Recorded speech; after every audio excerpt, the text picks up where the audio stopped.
Brendan Rice coming into the to USC camp from Colorado, right there in the same division. And Brendan Rice, wide receiver. So those that position and that name synonymous with the greatest of all time with the San Francisco 49ers, Matt. Absolutely. I mean, we're gonna see Jerry Rice at USC football games, or at least one would think that we will. And of course, during the Pete Carroll era, you had all the A-list celebrities coming to games. Funny how you really haven't had that the past few years under Clay Helton. Why would you want to be seen at a USC football game? It's like being on a sinking ship. But now we're probably going to get that glamorous feel back at USC. It's where the program expects to be. It's also a sign of, people are going to be donating to the athletic department. And it just shows the enormous economic impact of Mike Bohn being able to land Lincoln Riley and just how much money that's going to make for USC football. And the other really big point about Brendan Rice, beyond being Jerry Rice's son, beyond being a quality transfer, beyond being in the Pac-12 and moving schools within the Pac-12, so you not only help yourself if you're USC, you also hurt Colorado in the Pac-12 South. The other part of this is that Mario Williams joined the program over the weekend, so that wide receiver room in the past 5 days just got that much better. And we're all waiting for Caleb Williams to, of course, announce that he's going to follow Mario Williams. It's believed that, wherever Mario went, Caleb would go. Wherever Caleb went, Mario would go. It's very interesting that Mario became the first to announce. And what that also means is they didn't announce concurrently. And that might be a surprise to a lot of people. And I would admit, I either expected Caleb to announce first or for both of them to announce at pretty much at the same time. Why Mario has taken the lead here and Caleb Williams is taking his time raises some questions. And it does bring up the point, Mark, that in both the coaching carousel and the transfer portal, not everything is as clear cut as it seems. We've seen USC assistant coaches, newly hired, like for a day or two. Tashard Choice, being the example that we talked about a few weeks ago. Whoops, suddenly bolts for Texas after joining USC.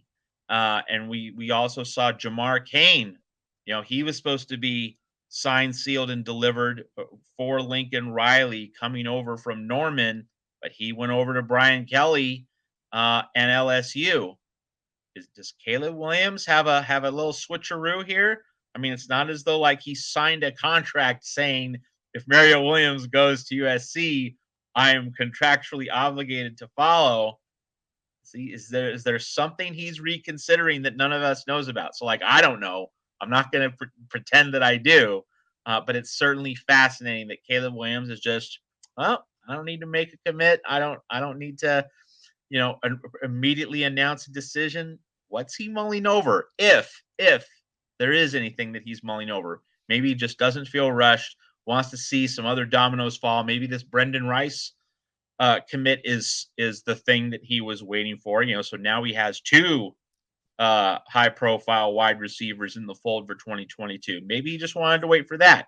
I mean, that would be reasonable, but we don't know. We're speculating, and it's really interesting to see why and how the order and the sequencing of this the transfer portal has worked out the way it has.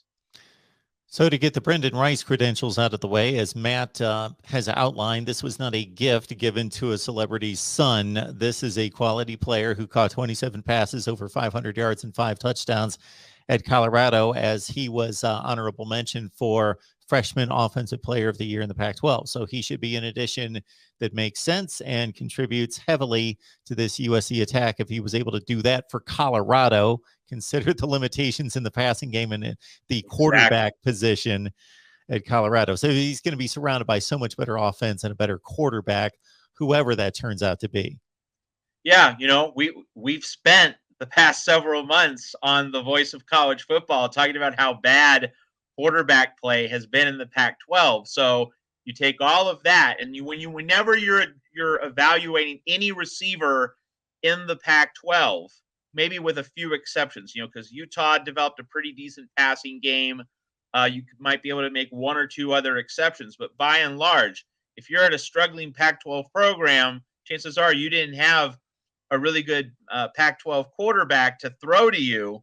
So, look at the numbers on a curve, adjusted for that reality. So exactly, you get Caleb Williams in a Lincoln Riley offensive system with all that other USC talent. Just imagine how much more Brendan Rice and Mario Williams will be able to produce as a result of having USC's resources, having Lincoln Riley's talent, and especially for Brendan Rice.